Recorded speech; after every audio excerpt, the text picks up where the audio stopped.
श्री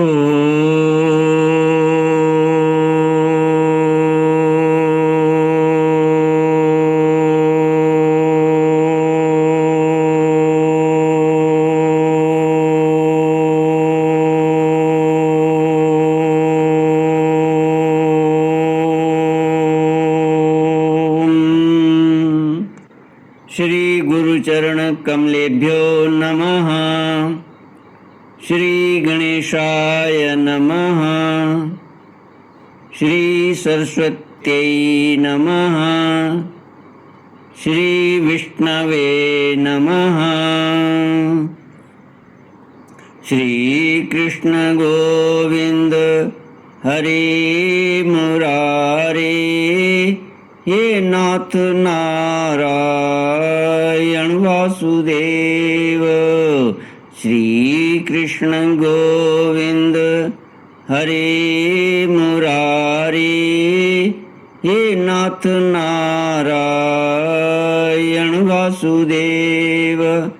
हे नाथ नारायण वासुदेव, हे नाथ नारायण वासुदेव।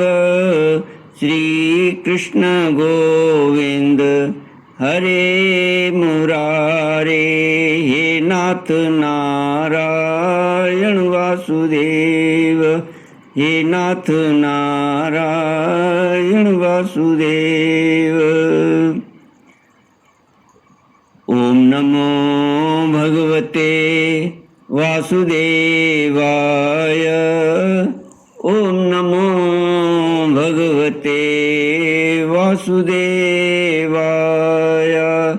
ओम नमो भगवते वासुदेवाय। ओम नमो भगवते वासुदेवाय।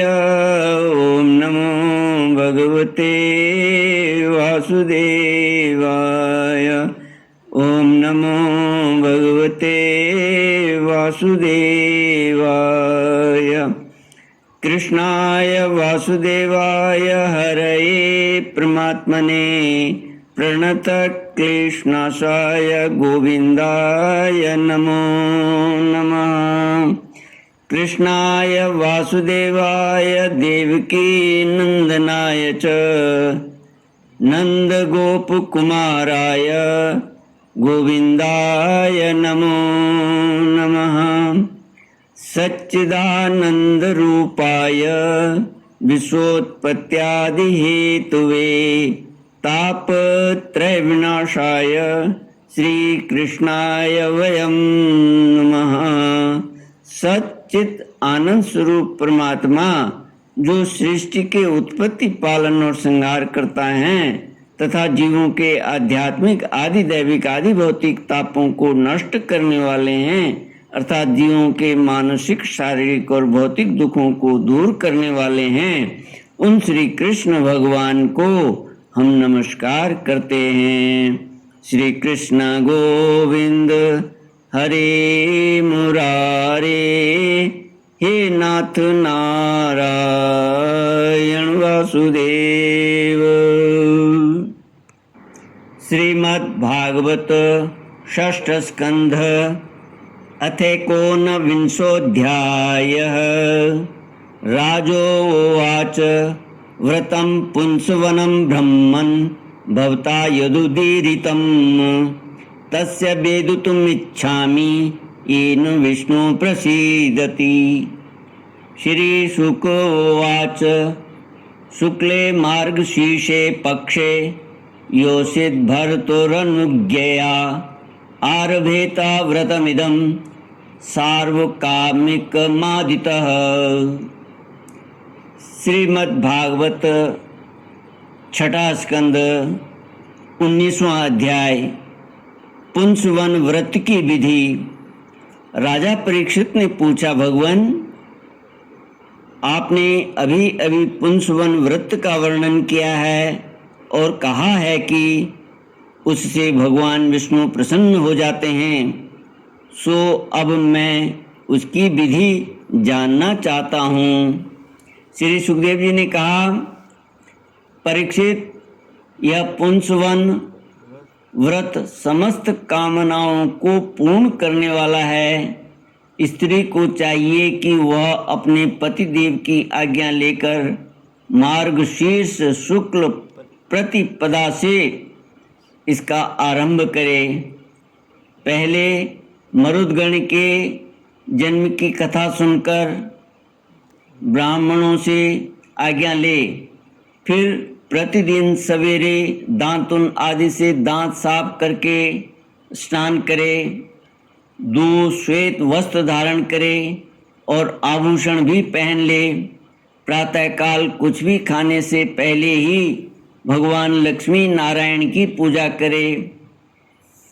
इस प्रकार प्रार्थना करे, प्रभु आप पूर्ण काम हैं, अतएव आपको किसी से भी कुछ लेना देना नहीं है। आप समस्त विभूतियों के स्वामी और सकल सिद्धि स्वरूप हैं। मैं आपको बार बार नमस्कार करती हूँ। मेरे आराध्य देव, आप कृपा, विभूति, तेज, महिमा और वीर्य आदि समस्त गुणों से नित्य युक्त हैं। इन्हीं भागों, ऐश्वर्यों से नित्य युक्त रहने के कारण आपको भगवान कहते हैं। आप सर्वशक्तिमान हैं। माता लक्ष्मी जी, आप भगवान की अर्धांगिनी और महामाया स्वरूपिणी हैं। भगवान के सारे गुण आप में निवास करते हैं।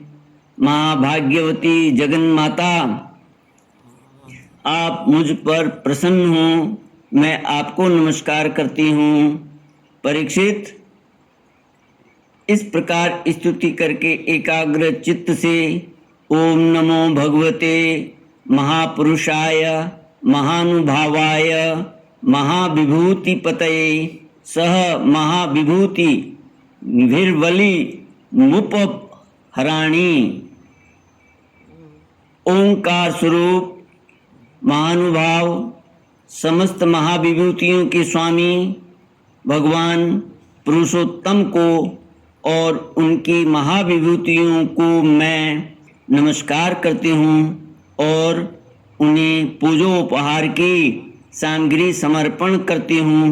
इस मंत्र के द्वारा प्रतिदिन स्थिर चित्त से विष्णु भगवान का आवाहन, अर्घ्य, पाद्य, आचमन, स्नान, वस्त्र, यज्ञोपवीत, आभूषण, गंध, पुष्प, धूप, दीप और नैवेद्य आदि निवेदन करके पूजन करे। जो नैवेद्य बच रहे उससे ओम नमो भगवते महापुरुषाय महाविभूति पतये स्वाहा। महान ऐश्वर्यों के अधिपति भगवान पुरुषोत्तम को नमस्कार है। मैं उन्हीं के लिए इस हविष्य का हवन कर रही हूँ। यह मंत्र बोलकर अग्नि में 12 आहुतियाँ दें। परीक्षित, जो सब प्रकार की संपत्तियों को प्राप्त करना चाहता हो उसे चाहिए कि प्रतिदिन भक्ति भाव से भगवान लक्ष्मी नारायण की पूजा करे, क्योंकि वे ही दोनों समस्त अभिलाषाओं के पूर्ण करने वाले एवं श्रेष्ठ वरदानी हैं। इसके बाद भक्ति भाव से भरकर बड़ी नम्रता से भगवान को साष्टांग दंडवत करे, 10 बार पूर्वोक्त मंत्र का जप करे और फिर इस स्तोत्र का पाठ करे। श्री कृष्ण गोविंद हरे मुरारे, हे नाथ नारायण वासुदेव। इस मंत्र का, इस स्तोत्र का पाठ करें। हे लक्ष्मी नारायण, आप दोनों सर्वव्यापक और संपूर्ण चराचर जगत के अंतिम कारण हैं। आपका और कोई कारण नहीं है। भगवान माता लक्ष्मी जी आपकी माया शक्ति हैं। ये ही स्वयं अव्यक्त प्रकृति भी हैं। इनका पार पाना अत्यंत कठिन है। प्रभु, आप ही इन महामाया के अधीश्वर हैं और आप ही स्वयं परम पुरुष हैं। आप समस्त यज्ञ और ये हैं यज्ञ क्रिया, आप फल के भोक्ता हैं, और ये हैं उसको उत्पन्न करने वाली क्रिया। माता लक्ष्मी जी तीनों गुणों की अभिव्यक्ति हैं और आप उन्हें व्यक्त करने वाले और उनके भोक्ता हैं। आप समस्त प्राणियों के आत्मा हैं और लक्ष्मी जी शरीर, इंद्रिय और अंतःकरण हैं। माता लक्ष्मी जी नाम एवं रूप हैं और आप नाम रूप दोनों के प्रकाशक तथा आधार हैं। प्रभु, आपकी कीर्ति पवित्र है। आप दोनों ही त्रिलोकी के वरदानी परमेश्वर हैं। अतः मेरी बड़ी बड़ी आशा अभिलाषाएं आपकी कृपा से पूर्ण हों। श्री कृष्ण गोविंद हरे मुरारे, हे नाथ नारायण वासुदेव। श्री सुखदेव जी ने कहा, परीक्षित, इस प्रकार परम वरदानी भगवान लक्ष्मी नारायण की स्तुति करके वहाँ से नैवेद्य हटा दें और आचमन करा के पूजा करें।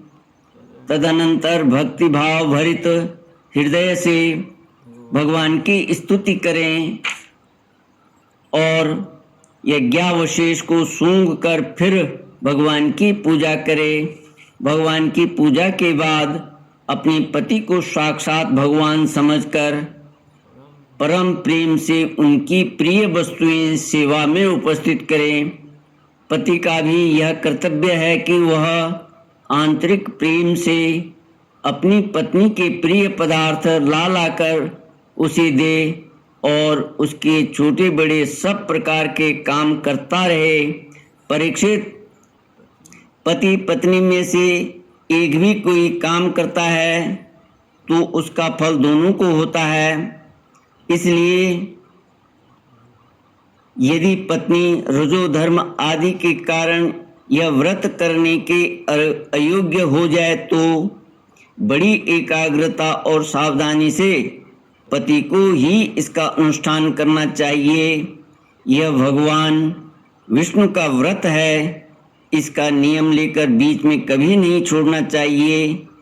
जो भी यह नियम ग्रहण करे वह प्रतिदिन माला, चंदन, नैवेद्य और आभूषण आदि से भक्ति पूर्वक ब्राह्मण और सुहागिनी स्त्रियों का पूजन करे तथा भगवान विष्णु की भी पूजा करे। इसके बाद भगवान को उनके धाम में पधरा दें, विसर्जन कर दे। तदनंतर आत्म शुद्धि और समस्त अभिलाषाओं की पूर्ति के लिए पहले से ही उन्हें निवेदित किया हुआ प्रसाद ग्रहण करे। साध्वी स्त्री इस विधि से 12 महीने तक पूरे साल भर इस व्रत का आचरण करके मार्गशीर्ष की अमावस्या को उद्यापन संबंधी उपवास और पूजन आदि करे।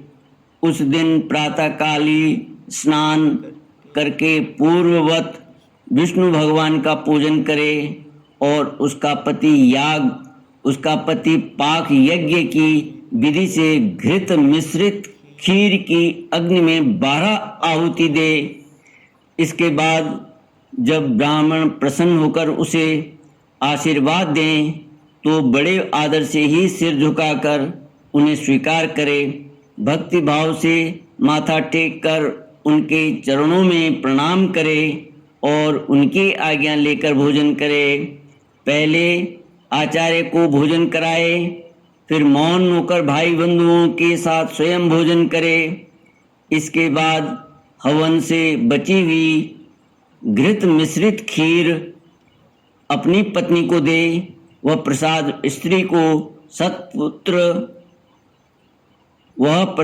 स्त्री को सतपुत्र और सौभाग्य दान करने वाला होता है। परीक्षित, भगवान के इस पुंसवन व्रत का जो मनुष्य विधि पूर्वक अनुष्ठान करता है उसे यहीं उसकी मनचाही वस्तु मिल जाती है। स्त्री इस व्रत का पालन करके सौभाग्य, संपत्ति, संतान, यश और घृत प्राप्त करती है तथा उसका पति चिरायु हो जाता है। इस व्रत का अनुष्ठान करने वाली कन्या समस्त शुभ लक्षणों से युक्त पति प्राप्त करती है और विधवा इस व्रत से निष्पाप होकर बैकुंठ में जाती है। जिसके बच्चे मर जाते हों वह स्त्री इसके प्रभाव से चिरायु पुत्र प्राप्त करती है। धनवती किंतु अभागिनी स्त्री को सौभाग्य प्राप्त होता है और कुरूपा को श्रेष्ठ रूप मिल जाता है। रोगी इस व्रत के प्रभाव से रोग मुक्त होकर बलिष्ठ शरीर और श्रेष्ठ इंद्रिय शक्ति प्राप्त कर लेता है। जो मनुष्य मांगलिक श्राद्ध कर्मों में इसका पाठ करता है उसके पितर और देवता अनंत तृप्ति लाभ करते हैं। वे संतुष्ट होकर हवन के समाप्त होने पर व्रती की समस्त इच्छाएं पूर्ण कर देते हैं। ये सब तो संतुष्ट होते ही हैं। समस्त यज्ञों के एकमात्र भोक्ता भगवान लक्ष्मी नारायण भी संतुष्ट हो जाते हैं और व्रती की समस्त अभिलाषाएं पूर्ण कर देते हैं। परीक्षित, मैंने तुम्हें मरुदगण की आदरणीय और पुण्यप्रद जन्म कथा सुनाई और साथ ही दिति के श्रेष्ठ पुंसवन व्रत का वर्णन भी सुना दिया। श्री कृष्ण गोविंद हरे मुरारे, हे नाथ नारायण वासुदेव। इति श्रीमद्भागवते महापुराणे वैयासिक्याम् अष्टादशशास्त्रयां पारमहंस्यां संहितायां षष्ठस्कन्धे पुंसवन व्रत कथनम् नामेकोनविंशोऽध्यायः। इति षष्ठस्कन्धः समाप्तः। ओम पूर्णमद पूर्णमिदं पूर्णात् पूर्णमुदच्यते पूर्णस्य पूर्णमादाय पूर्णमेवावशिष्यते। ओम शांति शांति शांति। हरि ओम। श्री गुरुभ्यो